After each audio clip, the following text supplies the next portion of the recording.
What's good, guys? We back with another motherfucking video. And today, as you can tell, we got another reaction video. So grab your bowls, your blunts, your bongs, and y'all come smoke it with me.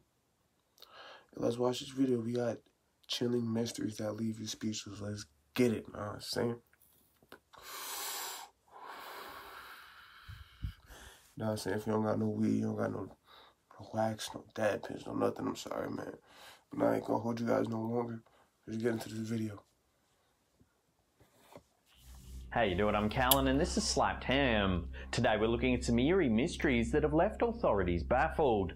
But as always, before we dive into these fascinating cases, remember to hit that subscribe button for more creepy content just like this. I'll leave a link in the description to the original video, so you can go check that out, know what I'm saying?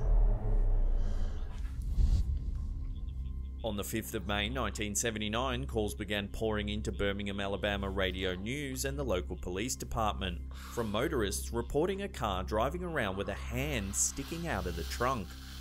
The reports spread like wildfire, frustrating police who were unable to locate the vehicle. Sending out one intern, Mark Wynn, and one photographer, Jerry Eyes, in search of the car, Birmingham News would do more than just break the story. They would become heroes. The pair remained determined even after 3 hours on the road without seeing the car. Finally, their efforts were rewarded when Wynn spotted the beige Dodge travelling northbound on Interstate 2059 in Ensley, a neighbourhood of Birmingham. However, that was the moment that reality sunk in for the pair. This was no joke, and they needed police backup immediately. Waiting for the police, the pair were faced with the difficult task of successfully tailing the vehicle without being seen. What's more, the two still had their journalistic duties to attend to, managing to capture photographic evidence of the event.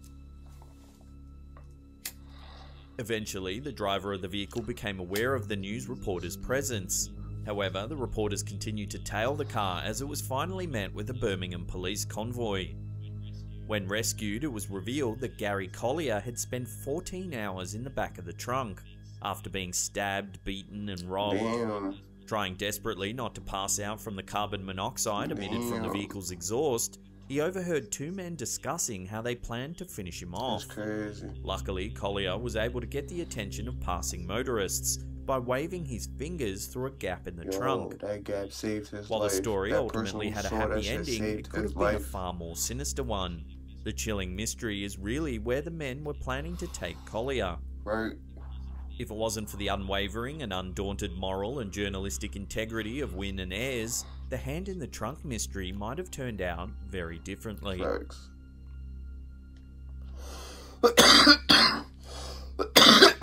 First published in 1967, Stranger at the Pentagon was written by multiple PhD recipient Dr. Frank Strangers.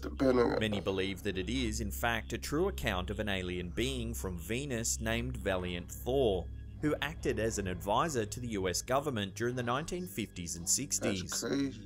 One of the most chilling mysteries of the last century, the story implies that the US government has been secretly meeting with beings from other planets for some time. Valiant Thor, who supposedly had an IQ of 1200, was said to have travelled to Earth by spacecraft, landing in Alexandria, Virginia. Soon, meeting with US President Eisenhower and Vice President Nixon, Thor would claim to have come to Earth from Venus. A benevolent Venetian, Thor's only intentions were to help Earth evade certain peril. He cited everything from the Cold War to nuclear weapons development, and also offered advice on dealing with other alien races. In an effort to keep the universe in balance and avoid certain disaster, Thor would dedicate himself to solving Earth's problems. Bringing his wisdom to Earth, it would seem he would at least partially be believed, as he would go on to maintain VIP status in the Pentagon from 1957 to 1960. Explaining life on Venus, Thor stated his race of people maintained life underground, a way of life familiar to many races throughout the universe. He would also inform them that various groups of life forms from several planetary systems would soon arrive to help Earth prosper. Thor would exercise his vision and influence over the Earth for several years in an attempt to divert the planet from a seemingly inevitable disaster. Whether or not Valiant Thor really was an alien from Venus remains a mystery. However, the man actually did exist, and on occasion even appeared in public, including an appearance at the United Nations headquarters in New York City. Supposedly, the reason why Thor chose Dr. Strange's to tell his story was because of Strange's devout Christian faith. According to Thor, the Bible was a correct representation of the truth, but Jesus Christ was an alien, not a human. If Dr. Strange's account of Valiant Thor is indeed true, it would change world history and our planet as we know it. What's more, it proposes the idea that many alien life forms have since visited Earth and acted as advisors in a similar capacity, leaving us to wonder if we'll ever know the true extent of what our governments are hiding. Facts, we never know. The sleeping sickness sweeping through Kazakhstan's Kalachi village has utterly baffled scientists for years. Leaving his home one morning, village resident Viktor Kazachenko set out to run a few errands. However, he awoke confused 6 days later, having slept the entire time. Upon waking, Kazachenko felt unwell, on edge, and not quite all there. Of course, you slept for 6 days. Many other residents of Kalachi have suffered the same fate. Falling asleep for days, the residents have awoken feeling nauseated and dizzy, with horrible headaches and even memory loss resulting from their time asleep. The mysterious ailment has plagued over 150 residents of the village, with many suffering more than once. The sleeping plague that is tormenting the citizens of Kalachi has become one of the most chilling mysteries the government of Kazakhstan has ever faced. It's crazy. Attempting to get to the bottom of the mystery, scientists tested radiation levels, as well as the concentration of heavy metal salts in the area. Both results came back normal. However, it was later determined that increased carbon monoxide levels from a nearby abandoned mine might have been responsible. The government has since offered voluntary relocation assistance to the citizens of Kalachi.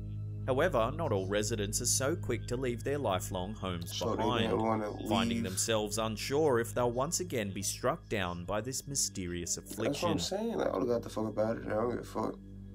Oh, what the fuck about it? Predating the internet, the 1-800 golf tip mystery has only been kept alive thanks to sleuths who remember this sensation from the 1990s. In a detailed post to Reddit, user OIGetJokes has compiled a mix of first-hand experience calling the number, as well as various other accounts from around the internet of what others can remember. Advertised the old-fashioned way, using at least one and possibly more billboards across Canada and even the United States, the phone number seemed to be designed to call in order to receive advice about golf. However, upon calling the number, users quickly became perplexed as to what they were hearing. The only sound on the other end of the line, regardless of how many times it was called, was the voice of a man counting from 1 to 10.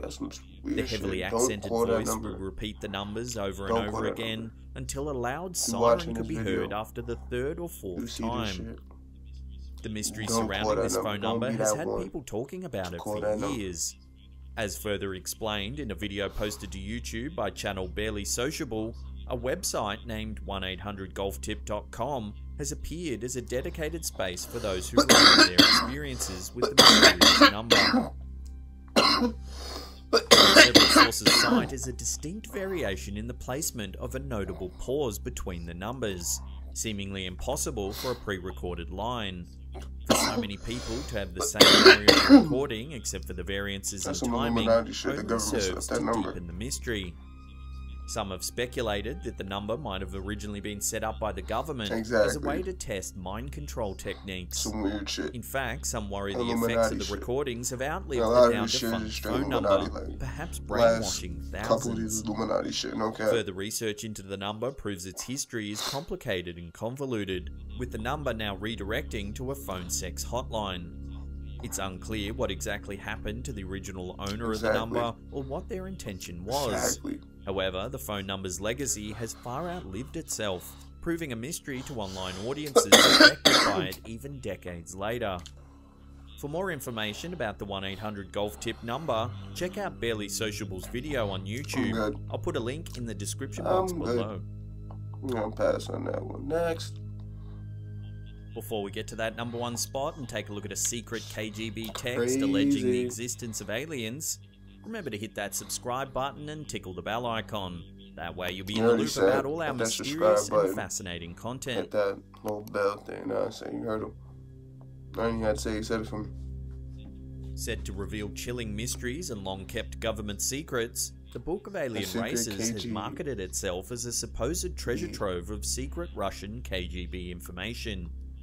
Thought to have originally been written in 1946 as a manual to inform KGB agents of the various alien races that have already visited Earth, the text was said to have eventually been translated from Russian into English by a former European Special Forces sergeant named Dante Santori.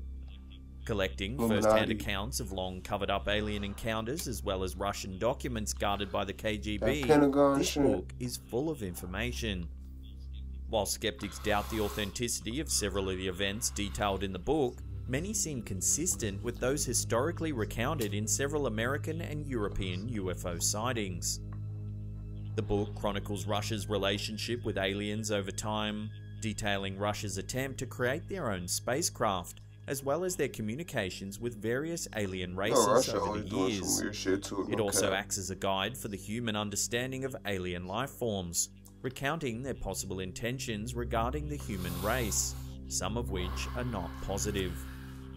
While the concept of a leaked alien text is certainly fascinating, if it were true, it would have the power to rewrite history. Unfortunately, without further information regarding its authenticity, this book will have to remain a mystery. A book will have to remain a mystery. That's crazy, Bernardo. This was fucking another reaction, guys. Like he said, you heard him. Hit that subscribe button, that post notification button.